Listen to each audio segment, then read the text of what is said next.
আসসালামু আলাইকুম রহমতুল্লাহ। কেমন আছেন সকলেই? আশা করি সকলেই ভালো আছেন। ফ্যামিলি কার্ড কারা পাবে কারা পাবে না, এই বিষয়টা নিয়ে এখনকার নিউজটি। আমরা জানি বিগত নির্বাচনের আগে বর্তমান ক্ষমতাসীন দল বিএনপি ইশতেহারে ফ্যামিলি কার্ডের প্রতিশ্রুতি দিয়েছিল এবং তারই বাস্তবায়নের লক্ষ্যে সেই প্রক্রিয়া শুরু করেছে বিএনপি। বিএনপির চেয়ারম্যান এবং প্রধানমন্ত্রী জনাব তারেক রহমানের নির্দেশেই অতি দ্রুত ফ্যামিলি কার্ড বিতরণ করে আর্থিক সহায়তা দেওয়ার প্রতিশ্রুতি পাওয়া গেছে। বিশেষ করে যারা ফ্যামিলি কার্ড পাবে তারা ঈদের আগেই আর্থিক সহায়তা পাবে বলেও আমরা জানতে পেরেছি। বিস্তারিত আমরা এই নিউজের মাধ্যমে জানাবো কিভাবে ফ্যামিলি কার্ডের আবেদন করবেন, কিভাবে ফ্যামিলি কার্ড পাওয়া যাবে, কারা পাবে কারা পাবে না। একটু ধৈর্য সহকারে পুরো নিউজটি শুনলেই আপনারা বুঝতে পারবেন। বিশেষ করে আমাদের এই নিউজগুলো ভালো লাগলে লাইক কমেন্ট শেয়ার করবেন। বিশেষ করে একটি লাইক আপনি দিতেই পারেন, কারণ একটি লাইক দিলে আমরা পরবর্তীতে এরকম ধরনের নিউজ তৈরি করতে আগ্রহী হই। আর যদি পরবর্তীতে এরকম ধরনের ভিডিও পেতে ইচ্ছুক হন তাহলে আমাদের চ্যানেলটি সাবস্ক্রাইব করে বেল বাটন অন করে রাখবেন। ত্রয়োদশ জাতীয় সংসদ নির্বাচন ঘিরে বাংলাদেশ জাতীয়তাবাদী দল বিএনপি নির্বাচনী ইশতেহারে ঘোষণা করেছিলেন, তার মধ্যে অন্যতম অঙ্গীকার ছিল ফ্যামিলি কার্ড। ভোটে দলটি 2/3 বেশি আসনে বিজয়ী হয়ে একক সংখ্যাগরিষ্ঠতা নিয়ে সরকার গঠন করেছে। এবার তাদের সামনে প্রতিশ্রুতি পূরণের পালা। সে মোতাবেক সরকার এগোচ্ছেও অনেকটা জোর কদমে। আসন্ন ঈদ উল ফিতরের আগেই পরীক্ষামূলকভাবে দেশের বেশ কিছু অঞ্চলে প্রান্তিক মানুষের হাতে ফ্যামিলি কার্ড তুলে দিতে নেওয়া হয়েছে পদক্ষেপ। প্রতিশ্রুতি অনুযায়ী ফ্যামিলি কার্ড কর্মসূচি বাস্তবায়নের মাধ্যমে সারা দেশে স্বল্প আয়ের ও ঝুঁকিপূর্ণ পরিবারকে সরাসরি আর্থিক সহায়তা দেওয়ার পরিকল্পনা নিয়েছে সরকার। অর্থাৎ এই কার্ডটি কারা পাবে সেটা এখানে উল্লেখ করা হয়েছে। ঝুঁকিপূর্ণ পরিবার এবং স্বল্প আয়ের পরিবার যারা, তারাই এই কার্ডটি পাবে।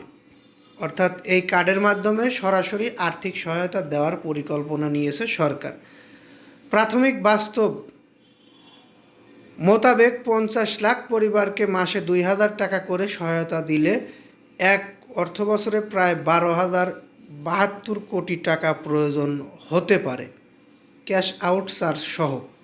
বিদ্যমান বিভিন্ন সামাজিক নিরাপত্তা কর্মসূচি উপভোগকারীদের সমন্বয়ের মাধ্যমে উল্লেখযোগ্য অর্থ সাশ্রয়ের সম্ভাবনাও দেখছেন সরকার। এখানে আমরা যে বিষয়টি জানতে পেরেছি, প্রতি মাসে প্রাথমিকভাবে 50 লক্ষ পরিবার 2,000 টাকা করে পাবে। এটি মোবাইল অ্যাপসের মাধ্যমে, অর্থাৎ আপনাদেরকে টাকাটা সরাসরি হাতে দেওয়া হবে এরকম নয়। টাকাটা দেওয়া হবে বিকাশ, নগদ বা এরকম কোনো মানি ট্রান্সফার অ্যাপসের মাধ্যমে। এবং টাকাটি আপনিই পাচ্ছেন কিনা সেটিও নির্ধারণ করতে আপনার আইডি কার্ড দিয়ে এই টাকাটি পাচ্ছেন এরকম একটি অ্যাকাউন্ট খুলে সেই অ্যাকাউন্টে টাকা নিতে হবে। যাই হোক, এখন বিষয়টি হচ্ছে কারা এই টাকা পাবে না বা কারা পাবে না এই কার্ড, ফ্যামিলি কার্ড। বর্তমানে trading corporation of Bangladesh TCB family কার্ডের প্রায় 65 লাখ পরিবার ভর্তুকি মূল্যে পণ্য পাচ্ছে। খাদ্য মন্ত্রণালয়ের খাদ্য বান্ধব কর্মসূচি এবং মহিলা ও শিশু বিষয়ক মন্ত্রণালয়ের ভালনারেবল ওম্যান ডেভেলপমেন্ট কর্মসূচির একাধিক প্রকল্পের তথ্য একীভূত করে নতুন কার্ডে অন্তর্ভুক্তি পরিকল্পনাও চলছে। অর্থাৎ এই ফ্যামিলি কার্ডটা টিসিবির যে ফ্যামিলি কার্ড হচ্ছে বা হয়েছে ঠিক এরকমও হতে পারে। সংশ্লিষ্ট সূত্রে জানা গেছে, ফ্যামিলি কার্ডের ক্ষেত্রে গ্রামীণ দরিদ্র, ভূমিহীন, কৃষি শ্রমিক, দিনমজুর, উপার্জনে অক্ষম ব্যক্তি, বিধবা বা স্বামী পরিত্যক্তা নারী প্রধান পরিবার অগ্রাধিকার পাবে।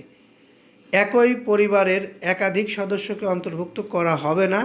বিদ্যমান কিছু কর্মসূচির সুবিধাভোগীরা একযোগে সুবিধা পাবেন না এমন বিধিনিষেধও থাকবে। অর্থাৎ যারা ধরেন বিধবা কার্ড পেয়েছেন তাদেরকে ফ্যামিলি কার্ড দেওয়া হবে না, আবার যারা বয়স্ক ভাতা পাচ্ছেন তাদেরকে ফ্যামিলি কার্ড দেওয়া হবে না। বিষয়টি এরকমই দাঁড়াচ্ছে, কারণ বিভিন্ন সুবিধা যারা পাচ্ছেন তাদেরকে এই সুবিধার আওতায় না আনা হতে পারে। যাই হোক, এই সুবিধাটা পাবেন যারা সুবিধা বঞ্চিত রয়েছেন তারা। যাই হোক, আমরা এই ভিডিওটি আর দীর্ঘায়িত করছি না, এই ভিডিওটি এখান থেকে শেষ করে বিদায় নিচ্ছি। পরবর্তী নিউজের অপেক্ষায় থাকুন, ততক্ষণ সকলেই সুস্থ থাকুন, ভালো থাকুন। পরবর্তীতে আমরা ফ্যামিলি কার্ড বিষয়ে আরও বিস্তারিত জানাবো। আসসালামু আলাইকুম।